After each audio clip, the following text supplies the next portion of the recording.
As you can see, I do this a lot. He was I think we should confused by probably, stage left. Yes, That's stage left. that's stage left. Now I know that. Yeah. All right. So I think we should clap once more because this guy over here has the #1 classical record in the country right now. It's a bit of a traditional classical record. In traditional too, which it's is a separate charts. I don't know what it is. Yeah. Are you almost insulted by that it's traditional as opposed to? Yeah, it feels a little bit like a marketing gimmick to me. I see. 'Cause, Okay. I'm not. I don't think I'm really traditional classical. All right. Speaking of marketing, if you didn't know yet, his record is out right now and it's available on iTunes. And there's a bonus track on that. So I wanted to start off the night talking actually about metal music because that's actually where your background is. And I feel like a lot of what happens on this new record actually circles back to what you did as a metal musician. So if you could just start a little bit talking about being angry 14-year-old in hardcore bands, which names we will not say here. Yeah, we can't say the name of my band here. It's fighting and an S word. So, Yeah, there you go. But I kind of want to be beeped out. Can I be beeped out? Go for it. It was called Fighting Shit. There you go. They'll beep it out. Don't worry. Yeah. So let's start about talking about that. Like, I don't have any idea what the hardcore scene would have been like in Iceland. So. Yeah. You kind of said it all. I was an angry teenager. No, but I kind of grew up in the punk scene, actually, a punk rather than metal, actually. There's a difference for those who don't know. And I was a drummer. I studied drums in a kind of jazz conservatory. But on the side, I've always been playing piano as well. And maybe when I was 15, 16, I got really interested in movie scores, and that kind of got me into more classical music. So what was the draw of movie scores that you got out of that you weren't necessarily getting out of punk music? I don't know, it's just some serenity in a way. So I'm by nature, I'm not really angry. I wasn't really an angry teenager. I was just really sad, and So it kind of speaks to me in a way. This slow music. Right. So can we talk a little bit about the schooling that you went through? Because I know you actually didn't finish. Yeah, I decided to go and study classical composition because I was really interested in this. So I went to the Icelandic University of the Arts to study traditional classical composition when I was 20, I think. But I dropped out after the first year because, I felt like I was kind of being pushed in directions that I didn't want to go. A lot of modern classical music is music that I actually personally I like it, but I didn't get much out of creating it because it's so much about formulas. Or like with the teacher I had, it was very much about that. Of course, there's many different types of teachings and ways of composing, but I was really being pushed in a direction of math formulas and making music that way. While I'm very much into making music. So it took all the emotion out of it for you. Yeah. But besides that, I was starting a career in this, and that was kind of taking off. So I was privileged to be able to choose between studying music or making it my job. Yeah. And the reason why I brought up metal before too is that that's actually how you got discovered as a composer, right? Is you did some interlude work for Heaven Shall Burn. Can we say that? Heaven Shall Burn is okay, yes. But you did. We can say those three words separately, but not together. There you go. Wait, so you did some music for them, right? Because you were a fan of theirs, and then. Yeah, well, my punk band supported them. This is a really big metal band in Europe, and my band was supporting them on tour. And I gave a demo to the guitar player of my piano music, and I was called up a couple of months later. They were making a new record and asked me if I could make like a piano intro to their record, like build up the epicness. Just get the fist pumping properly. Yeah. Okay. And I did that. And at that point, I wasn't really thinking about becoming this is when I was 16, actually, or 15, 16. And I wasn't actually really, I hadn't decided to become a composer. I wasn't planning on making a record or anything like that. But I did these couple of songs. And then after their album came out, a record label calls me up and asks me if I would be interested in making a record with music like that, which I hadn't thought about at all, but I just said yes and made a record. And did you feel fairly comfortable writing your own music, Oh, or did totally, it take a little yeah. while because it was just so liberating to get out of that whole mathematical way of thinking with composition? Well, that was not until later when I started studying it. Yeah. So I had already made my first record before I started studying classical composition. Right.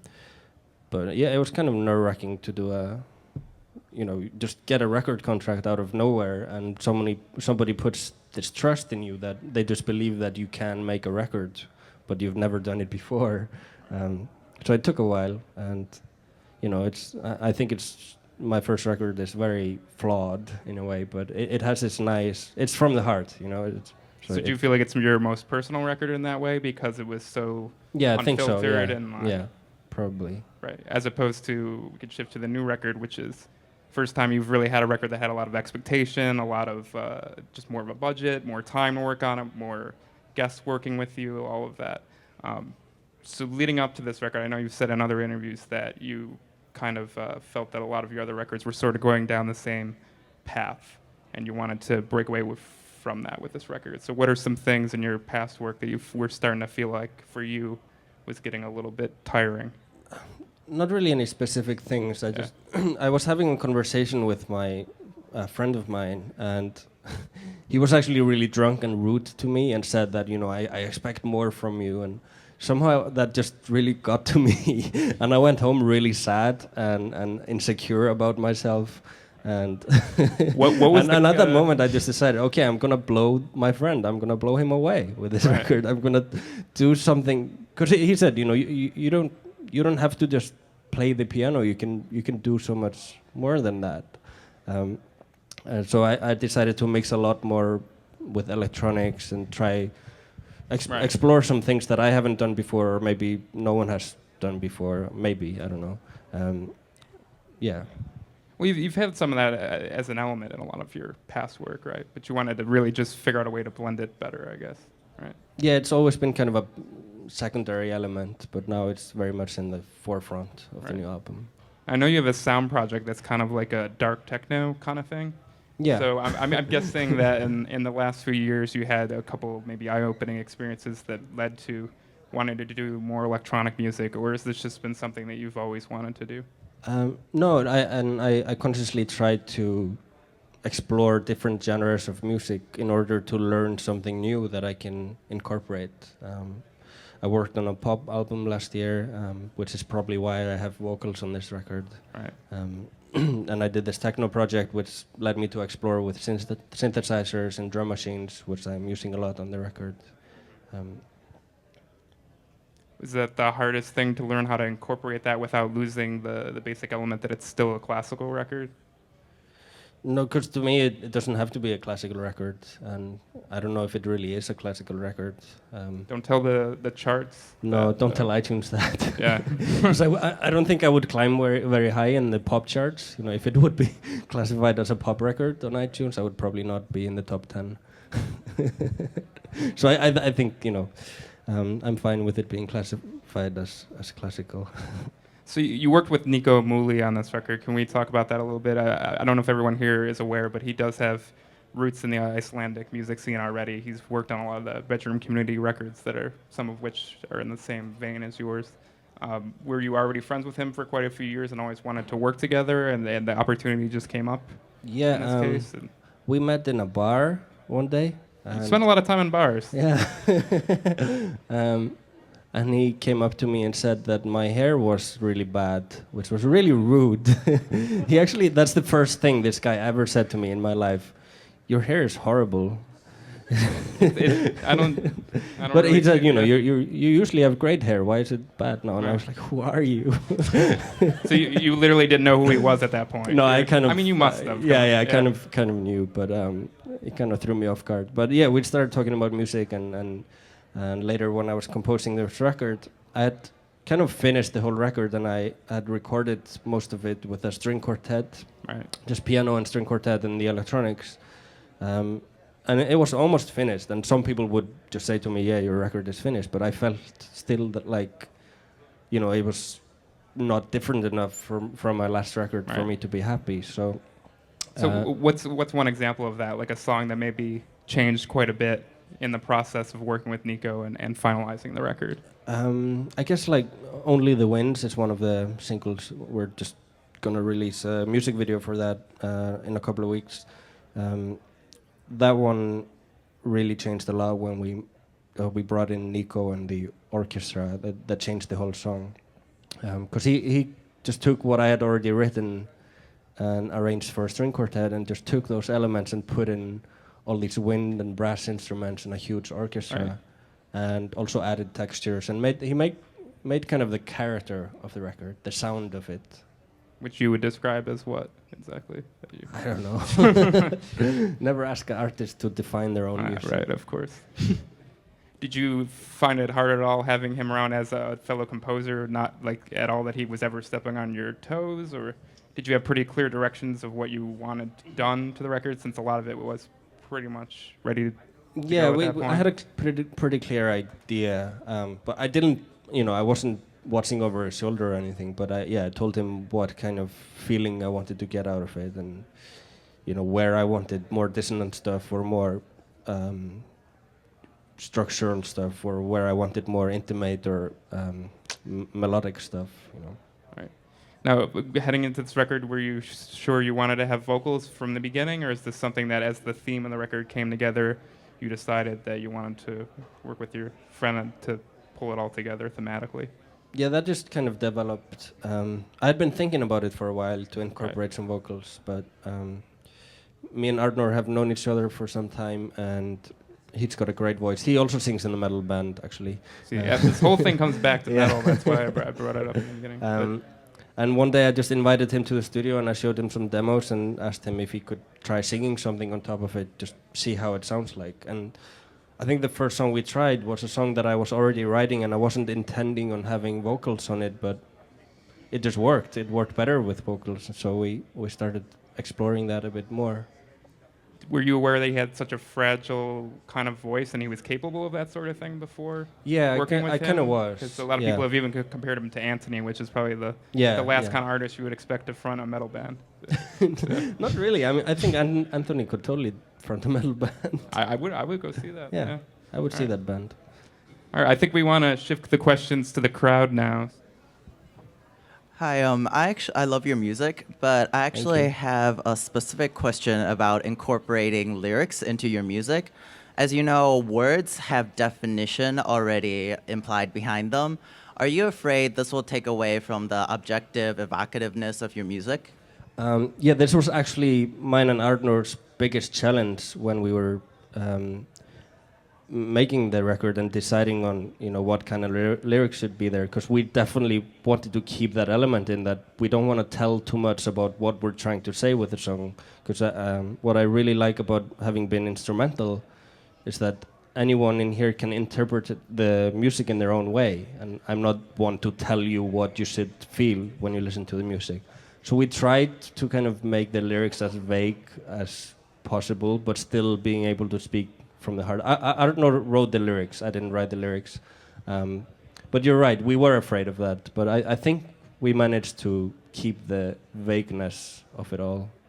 So it's something I wanted to ask you about anyway, is that with the lyrics, I know he wrote the lyrics, but the theme, the record has a strong concept to it. So did you both just kind of on the same page from the beginning, and then it just came together that way? It's a really heavy pretty record much, yeah. thematically. Should I not mention what it's about?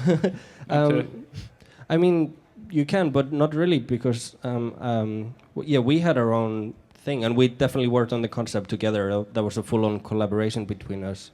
But I don't need to tell people our concept, because it is very open for interpretation, and anyone can kind of make up their own concept. Hi, you can rest assured that your hair looks fantastic tonight. Thank you. You're welcome. I wanted to ask, you were saying you play from the heart, you don't really like the mathematics and the strictness of things, and I was wondering that since your music is evocative in general, when you sit down every night at the piano to play in front of people, how do those songs change for you as you go through different emotional states? And if they don't, how do you tap into that side of yourself that plays along into those emotions? That's a really hard question. Because I mean, the nature of touring is that, of course, not you don't feel like it every single day. You know, you play every single day for a month. Of course, you're not feeling it on every single show of that tour, and you know that's something every artist hates to tell their audience. You know, but there's something that I always find interesting about playing live is that every night we're in a different room and the music resonates in a different way. The people react in a different way. The atmosphere itself is different. So every night, like, I don't mind playing the same song 100 times because I feel like every night I'm playing a new song because the feeling that I get from it myself is totally different every night. I don't know if that really answers your question, but this is something that I find really interesting about touring. Hey, so you always come off as kind of a very studio guy, and you record a lot of your own stuff. And you recently did, I think it was like an interview where you talked about the gear you use a lot. I'm wondering if you could talk more about technique and like what your normal applications are to either piano recordings or string recordings, your electronics. Right. Yeah, just in general. That's true. I am a studio guy, and I look at composition as more than melodies and chords. I look at it also as sound, and like especially when you're doing electronics, you know, the sound of the snare drum can totally change the whole feeling and idea of the song. So I spend probably more time on these sound things than I actually do on writing the music. I record with Pro Tools, and I collect a lot of old analog gear because I think new stuff sucks. There's so much new stuff today that is missing the character. Like, of course, there's great quality stuff made today, but I miss the cranky old buttons and stuff like that. Playing off the question about your process, you've gone about records in two completely different ways throughout your career. You have two records that you just did a song a day, and then this record where you spent a lot more time. At this point, now that this record's done, which have you found more rewarding, I guess, in the end? Yeah, it's actually funny because when you spend so much time in the studio, like this record, I spent 9 months actually in the studio making this record. So much of the heart can kind of go away when you spend all your time making every detail perfect. And the spontaneity of it can sometimes go amiss and you lose something. So this is a balance I admit I still haven't found. And this is why I did these projects before where I forced myself to write a song in a day and just release it right away to kind of get rid of my studio guy. Because it's not always good to be such an engineer, you know, in a way, because I like to play music from the heart. So it's a total contradiction that I like to make it perfect for 9 months. So do you think you'll do another one of those song a day things, or maybe make it a totally. Song a week this time? Give yourself a little bit of a break? No. So is that something really you're like planning on that, doing soon again, or? Yeah, well, maybe next year or something. I have some more ideas. I like that concept. I just like to take it to different places. Last time I did it in my living room. That was the whole concept. Maybe next time I go and meet in some local towns around Iceland or something, play with local musicians or something like that. Iceland's something I want to ask you about too, because I feel like everybody kind of generalizes with you and all the bedroom community guys and that, and acts kind of like maybe you guys just influence one another. But the thing is that the Icelandic music scene is so close-knit that everyone is influenced by lots of music that just has nothing to do with the kind of stuff you play. So what are a few artists that in the last few years that are Icelandic artists that maybe not in a direct musical way, but in personal way or whatever, that has sort of influenced your direction as an artist? It's hard to say. I mean, I'm a big fan of Icelandic music, and I think half of the music I listen to is probably Icelandic. And they don't all sound like Sigur Rós, if you know. That's what I'm basically trying to say here. Is that we have just as many crappy pop bands as you do. It's just that you would never hear about them because you have enough of them over here, you know. But you hear about people like Sigur Rós because they're different.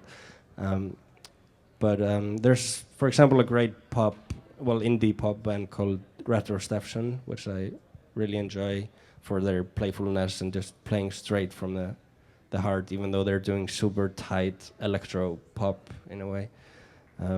Samaris is another new band that I really like. I could just say any names because you don't really know any of these. And the blurs. Just put a lot of accent marks over it. That's all. Well, no one will ever know the difference. I'm just making up band names right now. And as you get noticed more, haven't had any desire to leave Iceland and move to some place like London, or that for just like a I year? hate London. Okay, what about New York? New York has really tall buildings. Really tall buildings here. It freaks me out.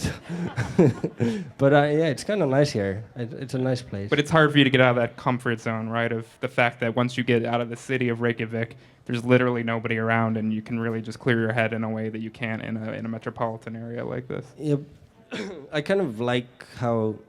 Yeah, but I think in a metropolitan area like this, there's, it's even, you get even more alone in a way, and I really like the intimacy of the Icelandic community, that everybody knows each other. It can be horrible in the dating scene. Everywhere else, it's kind of nice that you just know everyone, and I know I'm not really thinking about moving away.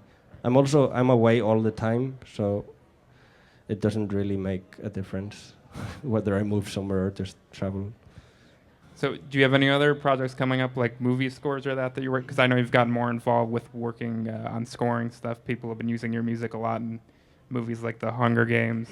Yeah, well, I just finished the TV series in the UK, which is coming to America as well in the fall, called Broadchurch. It's a really good TV series, and we're releasing the soundtrack from that as well. I think it comes out here on the 30th of April, just in a few days. I'm doing an Icelandic movie in the summer, but apart from that, we're spending the year just touring and promoting the record.